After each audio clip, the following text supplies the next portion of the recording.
नमस्कार.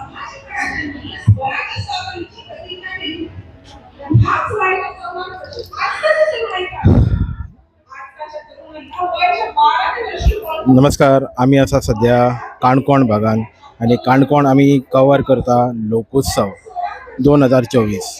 हे उत्सवाच्या निमतान आमी हांगा आयले जाल्यार आमकां पळोवपाक मेळ्ळे वेगवेगळे प्रकारचे प्रोग्राम, फोक डान्सीस आणि सगळ्या आश्चर्याची गजाल म्हणल्यार हे जे आमी तुमकां आज दाखयता ही जी पात्रां हांगा दवरल्या, ही जी बोडखोल्यो हांगा दवरल्या मातयेच्यो, ह्यो कितके वर्सांच्यो पयलींच्यो एकटेन करून हांगा दवरल्या, ज्यो यूज केल्ले आशिल्ल्यो लोकांनी एक कितकीशींच वर्सां जालीं आसतलीं. हे जे आज आमी हांगा कलेक्शन पळयतात, हेंचो डिझायन पळयात, तुमकां एकदम उत्तम दर्जेदार असो डिझायन हे मोडक्यांचो आनी हो अक्षरशः यूज जाल्ल्यो, यूज करताले लोक, त्याचे कलेक्शन हे हांगा आमकां